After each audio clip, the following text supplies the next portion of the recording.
Sveiki, pavasarinės laidos Gal gumos žiūrovai. Sveiki žiūrovai, šiandien laida bus kiek neįprasta, tad daug nekalbėję mes ją ir pradėsime. Eisime tvarkyti sodų. Einam. Tai kaip rapolai tau daržą šiemet? Labai gerai, Vaclovai, kaip papienėm. Bulves ėjai? Iš 4. aukšto išmečiau ant daržą, gerai gal bus.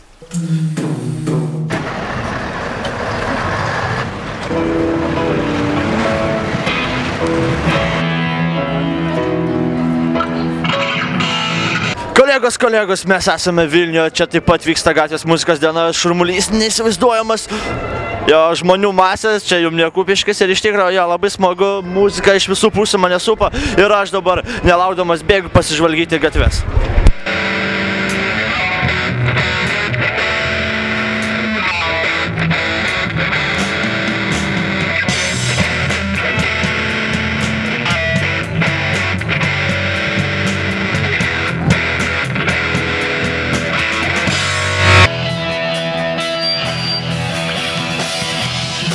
Mes su kolega Justina traukėme link Pilies gatvės, kur gatvės muzikos diena tiesiog yra įsisiautusi, ten daug muzikantų. Daug profesionalių atlikėjų.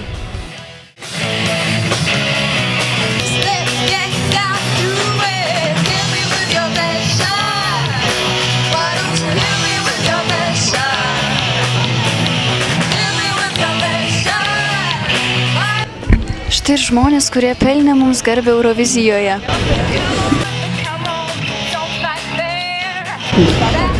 Paklausysime, ką jie naujo parodys.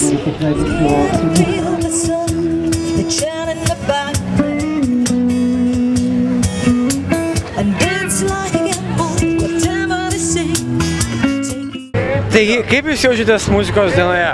Mes labai gerai jaučiamės muzikos dienoje. Kodėl jūs čia vaikščiote negrojate?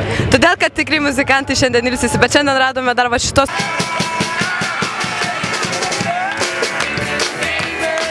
kurie irgi yra tikri, bet jie nesilsi ir mes labai užsivedėm ir čia stovėjom ilgiausiai iš visų. Kas buvo blogiausio, ką šiandien girdėjot? Iš tiesų, ko niekad gyvenime nelinkėtumėt net priešų? Oi, Dainiau, aš noriu pasakyti vieną svarbų dalyką. Supranti, jeigu groji gitarą ir tu groji gerai, bet nesi tomis tikinęs, tai geriau nelisti viešumą. Vadinasi, jeigu vadovausime šitą nuomonę, 80% visų gatvės muzikantų turėtų eiti lauk, bet tada būtų šventė.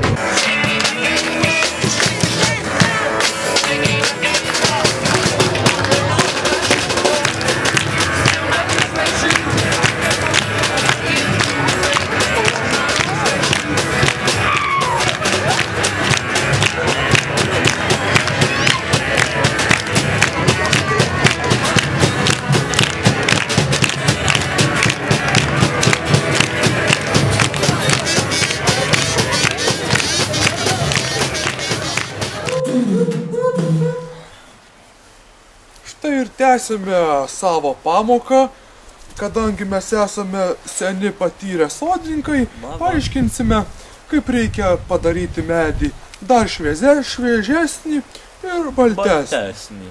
Taip, kad, kaip sakoma, jis žydėtų kaip saulė.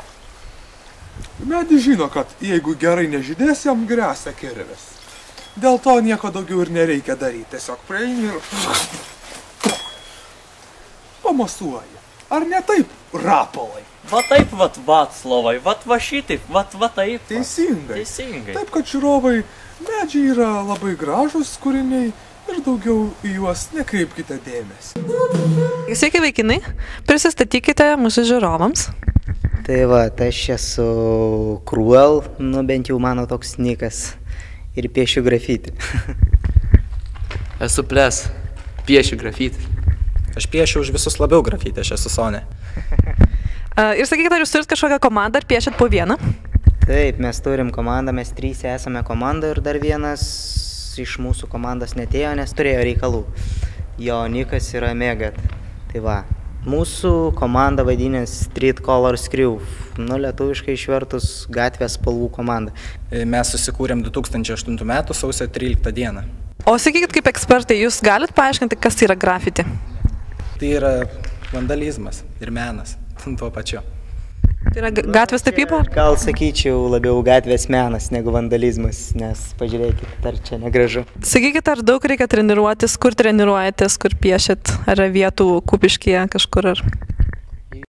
Reikia labai daug treniruotis, bet tokių kaip ir legalių vietų nelabai yra. Ar teko dalyvauti kokiuose nors konkursuose, kažkur parodyti savo talentą kitose miestuose? Kitose miestuose ne, bet tuoj bus konkursas Kaune ant Turmos sienų. Yra neblogų kandidatų, manyčiau. Čia Lietuvos jau populiariausias setas vyras į SMI kriūvas. Tai vat, bandysime patekti į tą konkursą. Jeigu pasiseks, bus labai gerai bent jau sudalyvauti. Kad laimėsim, tai ir labai mažas galimybės. Ar tai yra brangus malonumas, kai perkate dažus, kas jums brangiausiai kainuoja?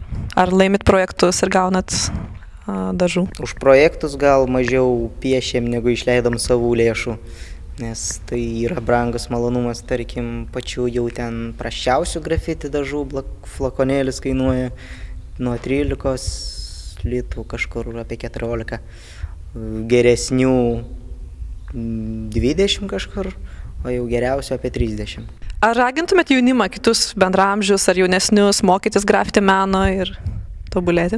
Aišku, ragintumėm, tik tai, kad susidomėtų, ne taip, kad, žinai, papiešia ir numeta, bet būtų labai linksma, jeigu daugiau atsirastų tokių kaip mes. Kokį jūs linkėjimus gal turit žiūrovams? Sėkmės visiems tobulėjant, jeigu pasistengs. Gal kažkas ir užaugs turėsim savo bendraminčių. Piešiam vienus kitais, nors būtų prieš ką tobulėti. Jo, būtų kur stengtis, stimulas. Kai vienas geriau nupiešia, tu norėsi dar geriau. Jo, tai va, stenkitės.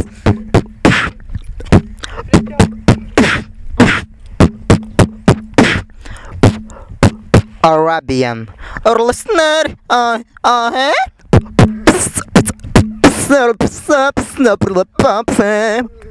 Chaharia,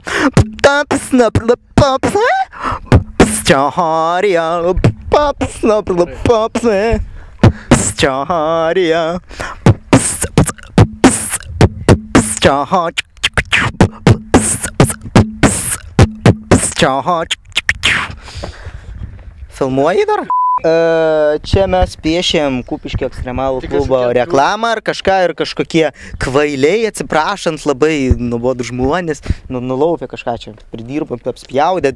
Nedarykit taip, vaikai, nedarykit ir paklauskit mamytėm, nereikia bulvių padalytus? Nereikia? Gerai. Tai va, čia visokie prilaupė ir negražu, taip niu vaikai. STC yra jėga. Jau? Tęsėme savo laidą ir štai dabar matote neeilinį įvykį. Šis reiškinys vadinamas sodų transplantacija. Rapolas moko jūs, kaip reikia sodams suteikti gaivų dvelksmą ir šviesulius, kad jie labiau žydėtų. Tai vadinama kūlversčiais pavasariniais arba pavasariniais kūlversčiais. Štai taip juos reikia atlikti, gražinant mūsų gražiuosius sodus. Tai vat ir baigiam savo sodų apžvalgos ratą šią savaitę. Transliacija nutraukta, viso gero žiūrovai iki kitų laidų.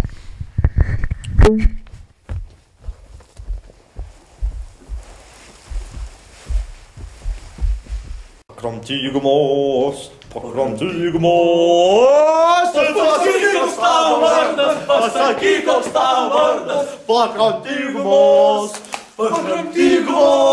ir pasakyk, koks tavo vardas, pasakyk, koks tavo vardas.